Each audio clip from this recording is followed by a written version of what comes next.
Exercise 1, Creo Parametric 4.0. As you can see, the manual here has not been updated. This is a 3.0 manual. But if you'd like, you could grab it, and I hope they have it updated sometime soon in the future.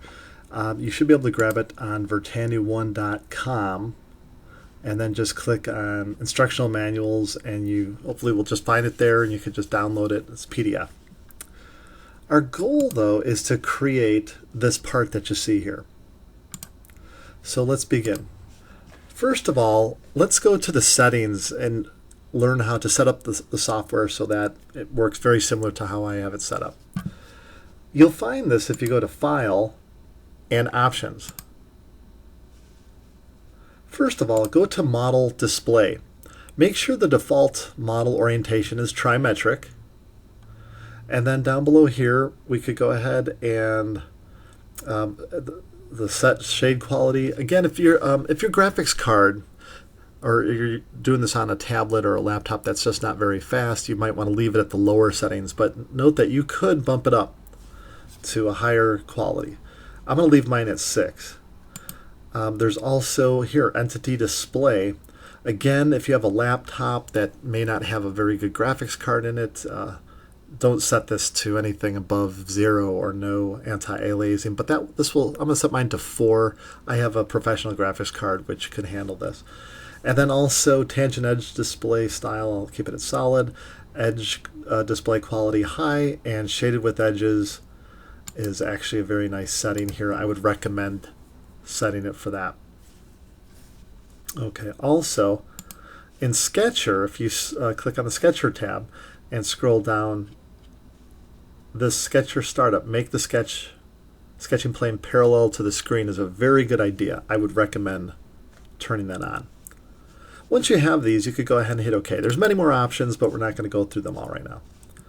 Okay, let's begin with a new part file, and we're going to go ahead and name this capital E1 for exercise 1. Keep it on part and solid, and use the default template. Hit OK. And what we're going to do first is, now there's two methods. We could first start our sketch and select the plane.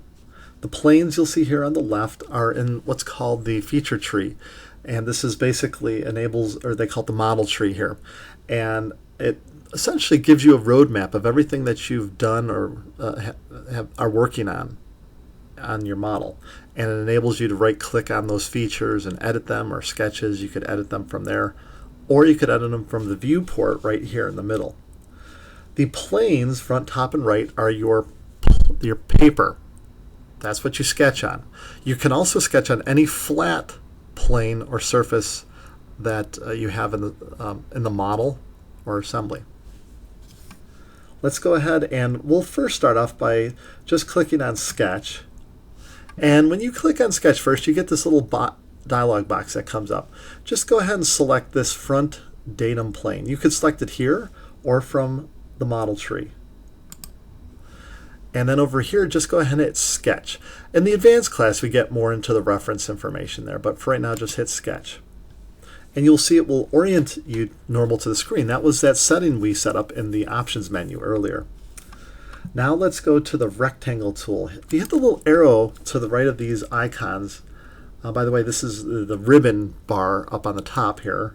If you see, there's a little arrow that usually gives you other options that you have. And in this case, we're going to go to corner rectangle. Click on that.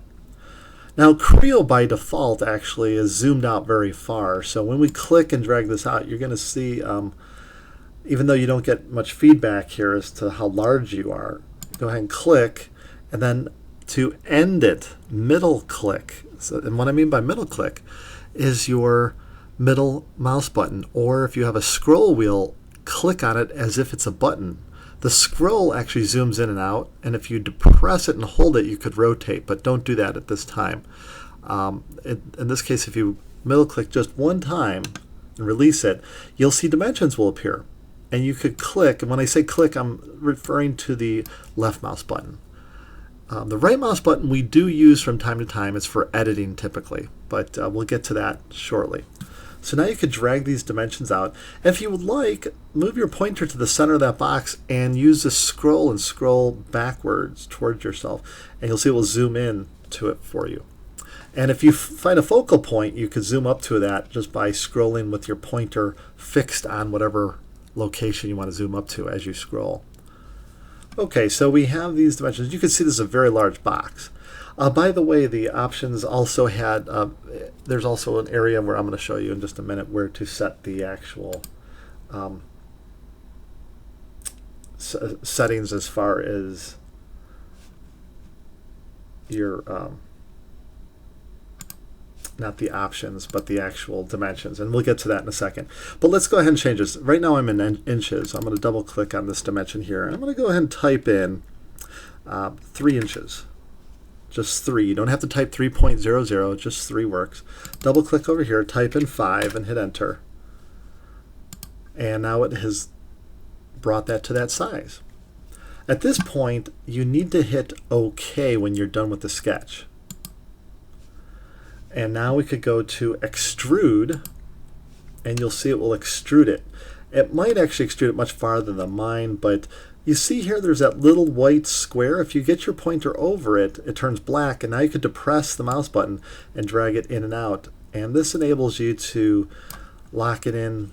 In this case, I've got it to 0.5, so a ½ inch thick. Or else you could double click on that dimension and type in an explicit value, in this case 0.5, and that will give us the depth. Let's go ahead and hit the green check mark up here to apply that. And now to rotate, get your mouse in the center of the screen and hold down the middle wheel, the scroll. Just push it down and hold it. Move your mouse left and right, up and down, and you'll see you could dynamically rotate the model. There's also the ability up here to change display styles to wireframe or shaded with edges. That's what I prefer. And then saved orientations, front, right, and standard orientation, which is like a trimetric. Okay, so now that we have that, let's go ahead and we're going to sketch now on this front face. So instead of going directly to sketch, let me show you another method you could do. You could click on extrude and then select the face you want to create the extrusion on. And that automatically opens up a sketch. Now go back to the rectangle tool and move your pointer to the bottom left-hand corner and click and drag this, and you'll see it will infer. This is a new feature for the latest version of Creo, which even in 3.0 they did not have this. You had to use the references button up here to activate this, but now just glide up to this edge, click, and it will snap to it. Automatically references a coincident relationship to that edge. Middle click one time, and now drag the dimension out that's there. And you might have noticed I went a little too quick there. My apologies. It said it was a weak dimension. Creo has a couple different types of dimensions. You have the ability to actually lock them into a specific dimension. You have the ability to leave them as weak. Therefore, if you use a different dimension, it will override that. Or you could make them strong dimensions by just double clicking on them and typing in a new value. So in this case, I want this to be 1.5, and I hit enter, and the color actually changes. And if I move my pointer over it and click, sometimes you could actually see it will say like weak or smart dimension. These little boxes that you see here, those are the automatic relationships that were established. The vertical line in a white box indicates a vertical relationship. It means it cannot vary left or right in terms of an angle. And this is a horizontal, and these little ones down here are coincident relationships, as well as the one in the upper right. It means that it's locked onto that edge. Okay, let's go ahead and hit OK again. And if you rotate with the middle mouse button, hold that down and move your mouse to the left. And now you could double click over here or go to the very top and type in 0.5 and hit the green check. Okay, at this point we don't really need to see our planes or WCS. Some users who've been using this for 20 plus years, as I have, they typically like to leave their planes on, but if you don't want to, you just go right up here to this little button here, and you could deactivate the plane display or all of those different options. Select all, and that way they're out of the way, and you could always bring them back very easily by going right back up there and reactivating them. Okay, now what we're going to do is we're going to go to the round tool.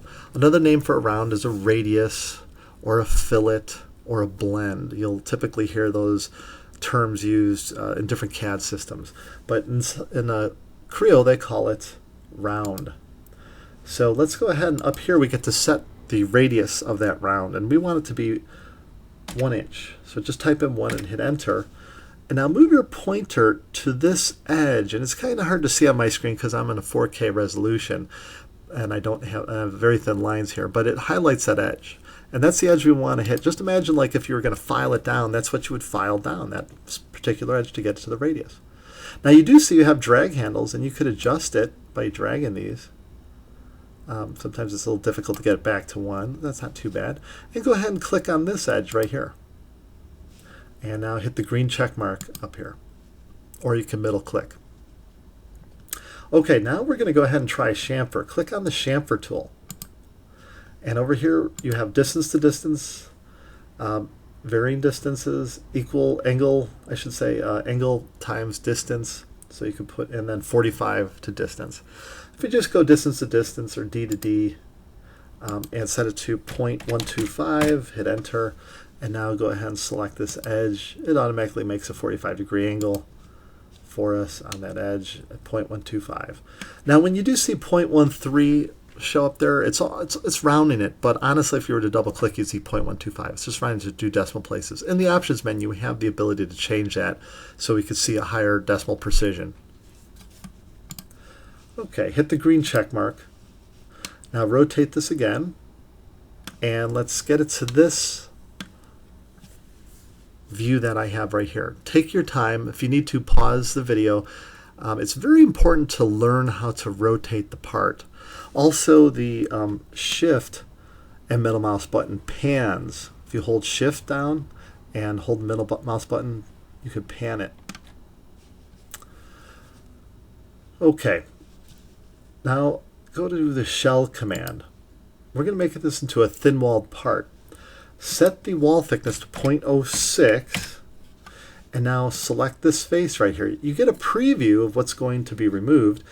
You could hold Control and select this side face here, and while you're still holding Control, go ahead and select this face and hit the green check.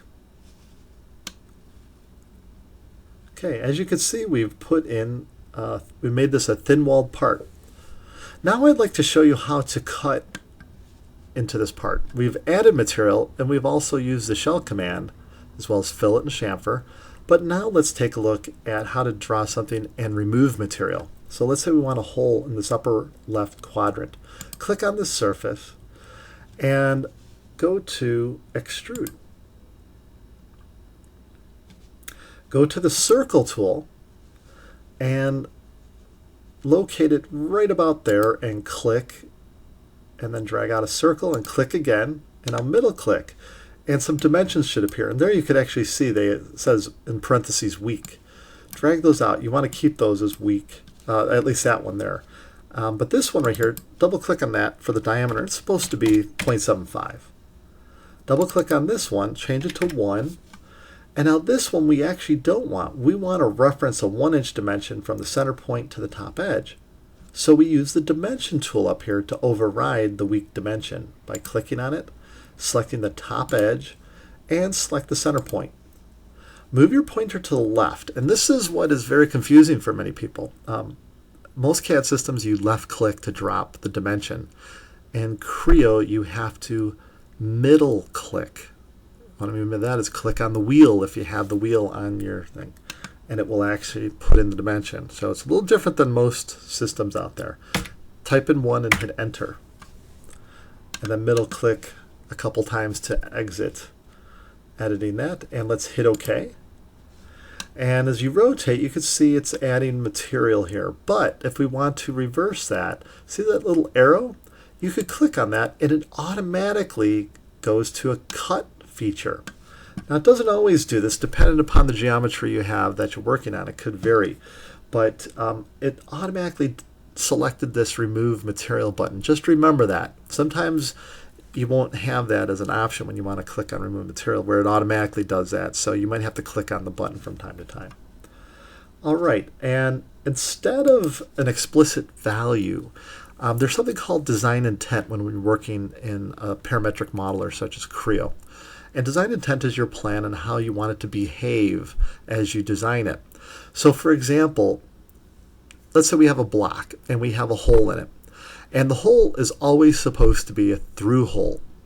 Now, if you say you made the block 1 inch thick, and if you made the hole 1 inch deep, the hole, if you ever change that block, because updates always do occur, if you change the block thickness, let's say to 1.5 inches, and you updated it, the hole would then have to be updated as well. You'd have to go in and edit that hole depth and change it. This method I'm about to show you eliminates that. So go ahead and hit that little arrow up in the upper left corner and find this. This is basically a through all. It's extrude to intersect with all surfaces. That will ensure no matter what change occurs, it will always be a through hole. Hit the green check mark. Now you don't have to do that, but it's a good practice. And as you become more fluent with the software, you'll find that those practices really help you as well as others who might be working on your models in the future. Again, that was called design intent, and we'll look at that more in the future. Okay, let's rotate this around. And now what we're going to do next is I wanted to show you how to change some of the colors on here. So let's say we want to go to the View tab up here, and you have the Appearances. Hit the little arrow underneath Appearances, and you'll see there's a nice selection of presets. Let's say we want this to be PTC Metallic Aluminum. This is a very nice aluminum color. Before you select anything, down here is the filter. It allows you to select what you want to be able to. Maybe you just want an individual face, or surface as they call it here, or the entire part. Select part, click one time on the model, and then release it, then middle click on that wheel. And it should adopt the properties of whatever material you selected. In this case, you don't see a whole change because it's basically gray. It was gray before, it's gray now. But now what we can do here, click on Perspective View. Perspective gives you a vanishing point on the screen. It makes it just like in real life when a photographer takes a photograph, we see that distances, things in the distance get smaller. That's what this does for us. It makes it look more realistic. Now we could go ahead and go to Applications and click on Photorealistic Rendering. Now if it's this being perhaps cloud-based, it might take a while to load the module or actually photo render it. But as you can see here, mine worked very quickly and it gave it actually a nice appearance here. The floor is on the base. Later in exercises we'll discuss how to change that or transform it, but you can see you can make some pretty nice renderings here for a portfolio for yourself by practicing this. You'll notice the minute you when you rotate it is set to real time here, and we could give it a different appearance if we like. When you're ready to make the final render, you could click on Render to File. You could also turn off perspective. You could also change the scene here. Click on this one and it will update. And it also has to render this as well. And in this case, with that scene, it doesn't look like it did what I was hoping to. But regardless, when we do the final render, usually it picks up on that. Now, another thing, I'm going to hit Control-Alt-Delete here and go to my Task Manager. And here we're going to explore how much CPU utilization is taking place right now as it's rendering this, because it actually is. And look at this. I actually have a processor that has 24 logic processors or cores. It's actually a 16, but here you can see it's a Xeon. We could also go here to the resources monitor, and you could see the utilization of all the CPUs on the list there. And you could actually, in the settings, modify how much of that is being utilized. So for example, if you go to the, there's actually the settings in here.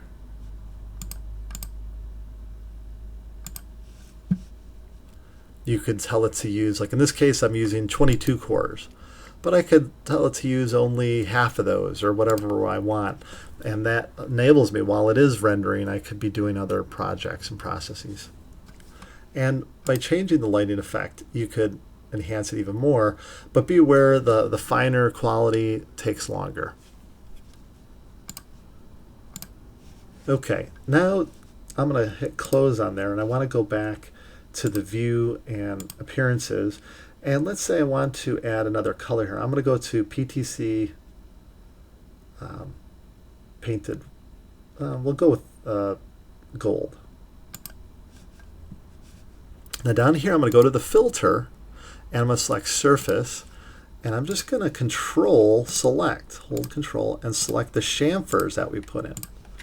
And then middle click, and now we could go back to applications, photorealistic render, and you could see it really enhances the image quite a bit, or now it stands out a little bit more, makes it pop. Another little thing you could do here, I'm going to cancel there. If you go to rounds and put very small rounds on there, like 0.01 rounds on these edges, it gives a bit more realistic appearance. Let me put one more on there. And you can barely see them. If I were to zoom up, you could see this very small little radiuses. Keyshot, I believe, does it automatically if you have that software application, which is for photo rendering. And here you can see it breaks the edges a little bit. That way you get a reflection and it doesn't look so continuous. Okay, so that is the end of exercise 1. That concludes this. What I'd like to show you next are the two labs that are in the manual, Lab 1 and Lab 1B.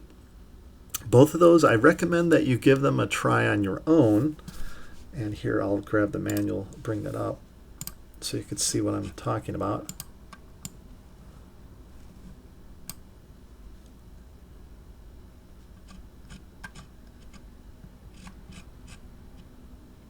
Okay, I might have a little tough time downloading here. But basically, there's two labs, and usually I recommend trying them on your own, and then you can pause the video as you try them, and then tune into the video after you've completed them, or if you really need help, you could look at that and see how they're done. So go ahead and pause right now if you like. Okay, now what I'm going to do is I'm going to go ahead and start on them. So I'm going to go File, New, and I'm going to name this next one L1 for Lab 1, and hit OK.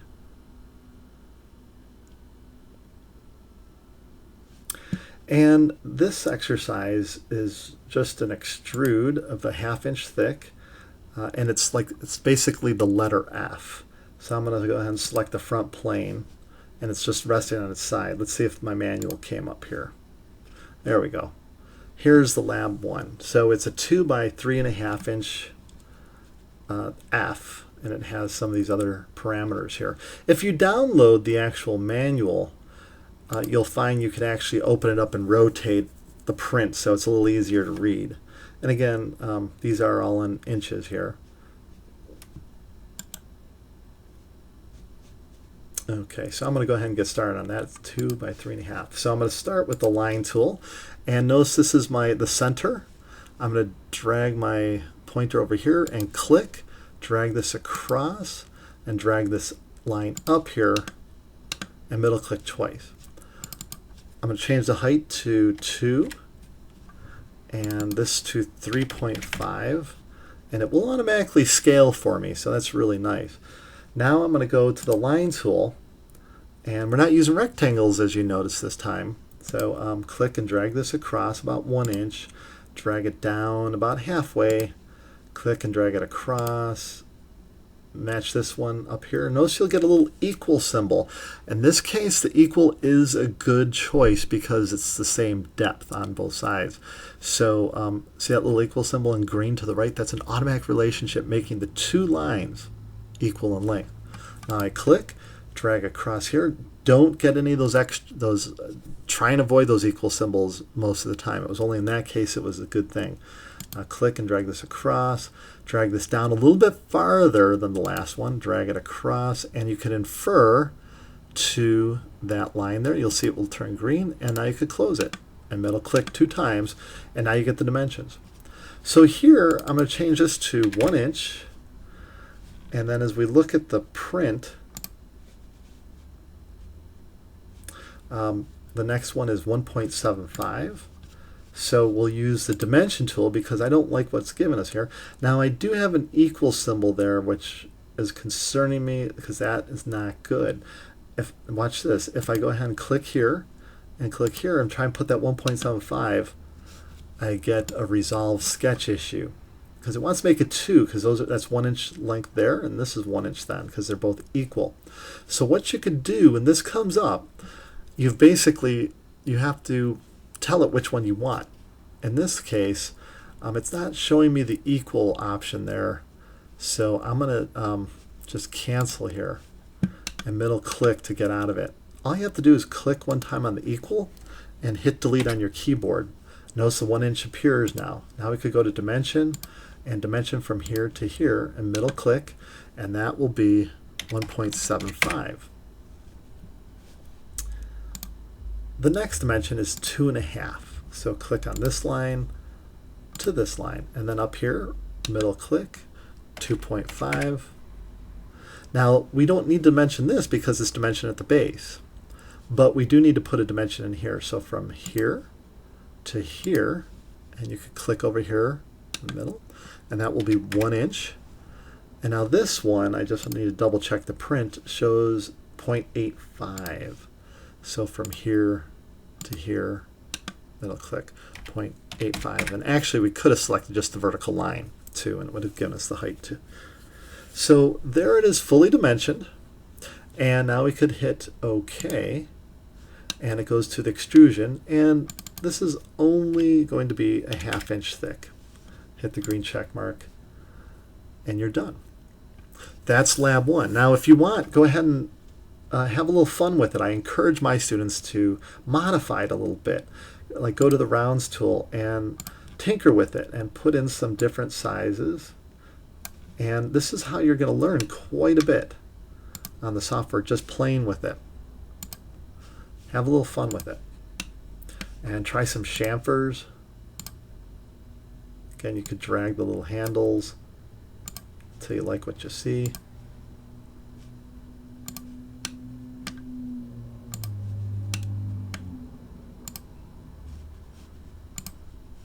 And if you want, you could even flip it around and go to the shell tool, select the face, set the wall thickness to 0.06, and apply.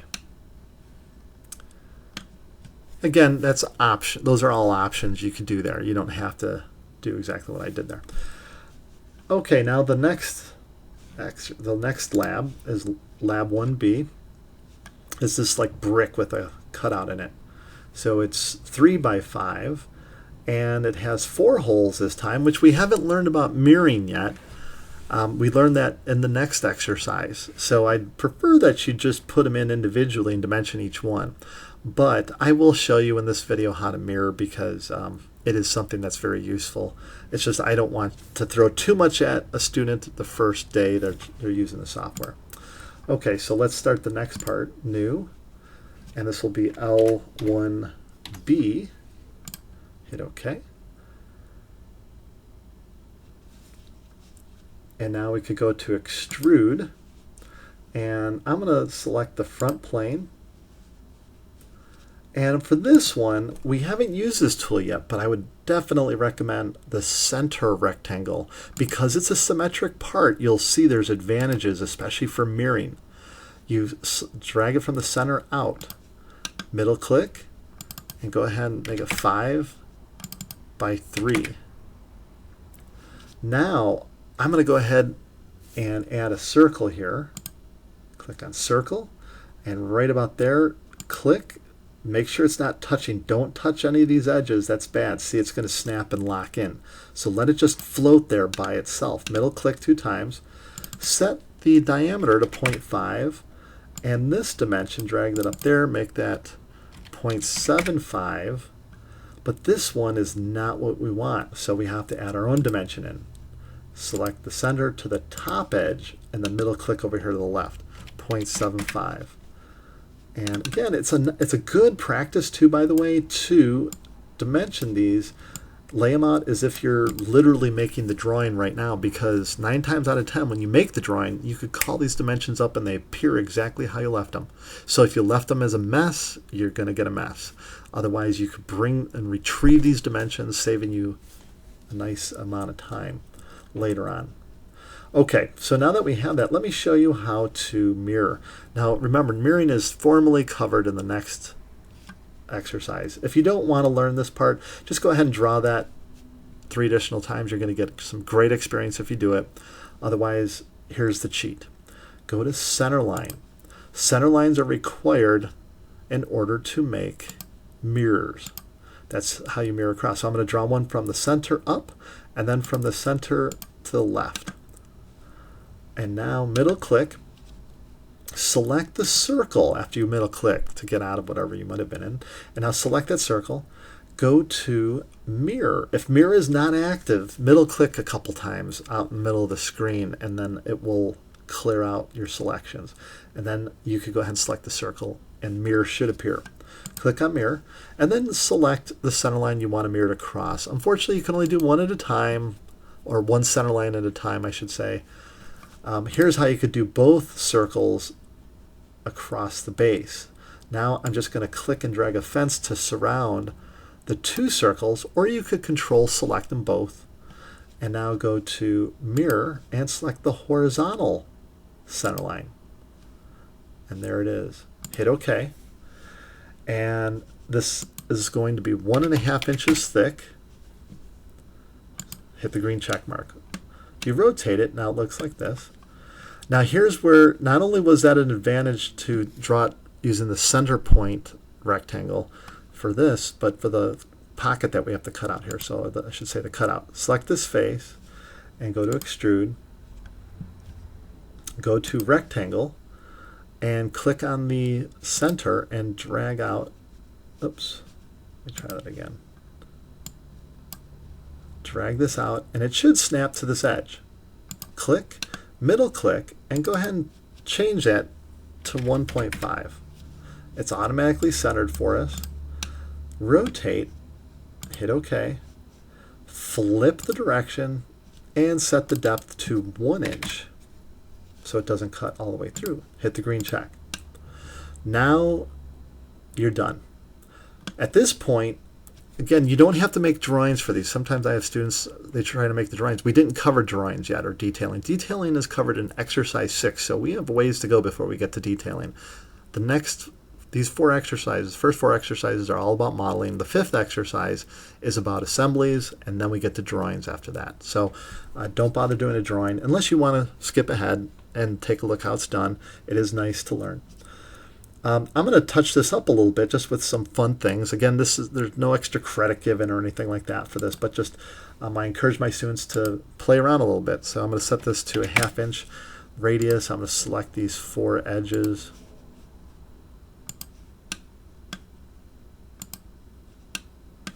Hit the green check. I'm going to go to the chamfer again, select this edge here, and we see it's very large. I'm just going to squeeze that down a little bit. Actually, I'll just change it to 0.125, and then do the same over here. We could also put countersinks on these edges. There is a hole tool that puts those in automatically if you use it, which we will learn in exercise 4. Hit the green check, and now you can flip it around and shell it. I'm going to set that to 0.06 again and hit the green check. Now again, if you'd like to render that, remember you could go to View, Appearances. I'm going to go ahead and make this, let's see, I really like the metallic aluminum. I'm going to go with that again. I'm going to select Part, select the whole part, middle click, and then you could go to Appearances. I'm going to go with the gold again, and this time Surfaces, and you could do whatever you want with this. I'm just having a little fun. Touching this up too, you can make a very nice portfolio. I'm just doing this to highlight the features that we've learned today. Just holding Control. Hit the, oh, and then you could just hit OK up there, or middle click. All right, now we could go to Perspective View, go to Applications, and Photorealistic Rendering. And real-time rendering is turned on, and we could see it makes a beautiful rendering for us. Excellent for a showpiece in your portfolio. And again, don't forget, you could put, see there's no edge there. We might want to put fillets on there. If we close that, go back to the fillet, or I should say the rounds tool, set it to 0.01, something very small, and we could just select some of those edges there. Highlight those. That will make it look a little bit nicer.